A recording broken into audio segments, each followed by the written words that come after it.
पूर्व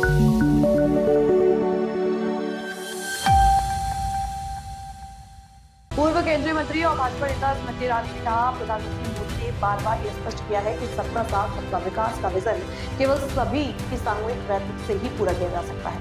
स्वास्थ्य क्षेत्र में प्रधानमंत्री मोदी के नेतृत्व में आयुष्मान भारत की सबसे बड़ी और महत्वाकांक्षी स्वास्थ्य सेवा के रूप में खड़ा है। आज केंद्रीय स्वास्थ्य मंत्री जेपी नड्डा यहाँ उपस्थित थे और उन्होंने देश में स्वास्थ्य क्षेत्र के लिए किए गए कार्यों का विवरण साझा किया।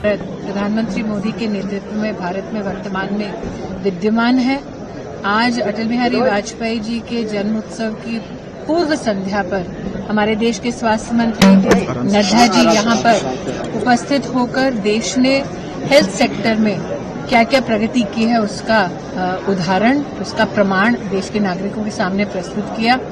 हम नड्डा जी के माध्यम से प्रधानमंत्री मोदी जी को न सिर्फ अभिनंदन देते हैं बल्कि साथ ही अटल बिहारी वाजपेयी जी ने सुशासन की जो परिभाषा स्थापित की हमारे देश में, उसको अगर सही मायने में किसी ने श्रद्धांजलि दी है तो इस सरकार के विशेषतः हेल्थ सेक्टर के कामों ने दी है। मैडम, ये फोरम के जरिए किस तरीके से हेल्थ सेक्टर को बढ़ाया जा रही है, खास करके महिलाओं के? हमारे देश में महिला शक्ति मात्र स्वरूपा के रूप में नहीं, देवी के रूप में नहीं, बल्कि देश के हमारे जो सशस्त्र बल हैं, पुलिसकर्मी हैं या फ्रंटलाइन हेल्थ केयर वर्कर्स हैं अथवा साधारण महिलाएं जो देश की राजनीति में अपने वोट के माध्यम से देश में न सिर्फ सरकार स्थापित करती है बल्कि देश की दिशा और दशा क्या हो उस पर भी सबका मार्ग प्रशस्त करती है। ऐसी महिलाओं को समर्पित विमेंस कलेक्टिव फोरम के माध्यम से आज विशेषतः स्वास्थ्य के क्षेत्र में महिलाओं के लिए क्या काम हो रहा है उसका भी उल्लेख नड्डा जी ने हम सबके सम्मुख किया। मैं आभारी हूं कि नड्डा जी ने प्रधानमंत्री जी के सबके प्रयास के उद्घोष को यहाँ पर पुनः प्रतिस्थापित किया।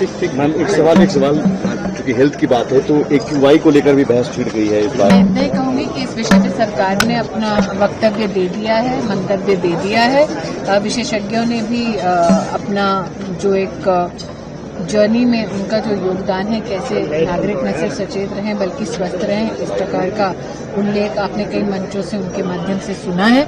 मैं इतना ही कहूंगी कि हम जैसे कार्यकर्ता हूं या हम जैसे नागरिक जो हों वो समाज में इन विषयों पर कैसे अपना पॉजिटिव योगदान दे सकते हैं, मेरी भूमिका वर्तमान में। इससे अलग एक सवाल बांग्लादेश